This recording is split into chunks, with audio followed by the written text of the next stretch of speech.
Since our player is now able to defeat enemies and accrue points, it's time to add the Ally Manager so the player can summon some allies. I'm in the main scene in the Zombie Toys project, and I've also reverted back to the default layout. Adding the allies to this game is actually quite simple. I'm going to click on the Game Manager, and notice that underneath the Game Manager script, there is a reference or a property for the Ally Manager. One doesn't exist yet, so I'm going to add it very quickly. I'm going to click the Add Component button, and then Scripts, and then Ally Manager. The Ally Manager wants to know a few things. First, how much do allies cost? The second, what ally are we spawning? The third, where does the ally spawn? And the fourth is, what's our UI image of the ally? Now we don't have the UI image for our ally yet, but we are able to create the other ones. First off is the ally cost. Normally we would set this to something like 30, but for testing purposes, I'm going to set this to something low, like 10. Next, we need to know which prefab we want to spawn. I'm going to go to my prefabs folder, and then the characters subfolder. I'll notice that I have two allies, the sheep and the dog. Whichever one you want to use is entirely up to you. They're basically interchangeable in their functionality. For the purposes of this demo, however, I'm going to go ahead and use the sheep.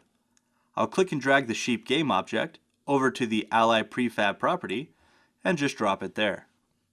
The next property is for the ally spawn point. Where do the allies spawn? Now, unlike the enemies, the allies don't require a special spawner script. The Ally Manager will handle that for us. All I need to do is pick a spot. So I'm going to start by going to my spawn points game object. Once I expand the spawn points game object, I'm going to notice that I already have an ally spawn point created. In fact, it's just over here in the corner. To create this, all I did was right click on spawn points and create an empty.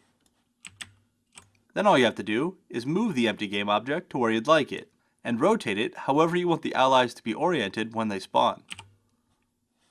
I don't really need this extra game object though, since I already have my ally spawn point.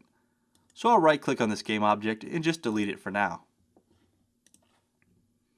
Back on the Game Manager, I'm going to go ahead and click and drag the ally spawn point onto the ally spawn point property of the Ally Manager. Finally, I'm going to click and drag the Ally Manager component onto the Ally Manager property of the Game Manager. Now that that's all in place, I'm going to hit play and test it out.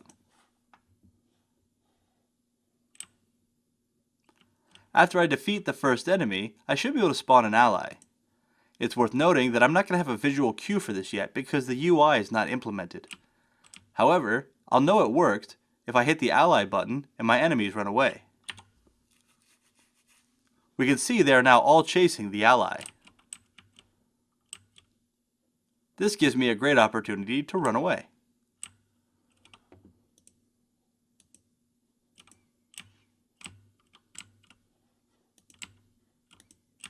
Once I defeat another enemy, I should be able to spawn another ally. Remember that I currently have the point cost for allies very low.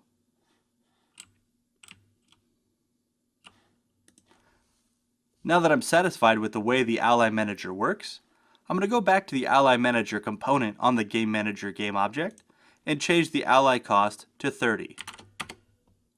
One more thing that's worth doing, for the sake of organization, is to change the VFX folder's name to Attacks. The reason for this is now that we're done with all of our visual effects, and all of the visual effects in that folder pertain to attacks, organizing them under a folder named Attacks makes a little bit more sense. If the folder had particle systems, particle effects, and other graphical effects of a bunch of different natures or different kinds, it would make more sense to keep them in a folder named VFX.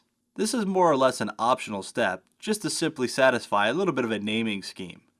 In future versions of this project, you'll be able to find all of these prefabs under a folder labeled Attacks.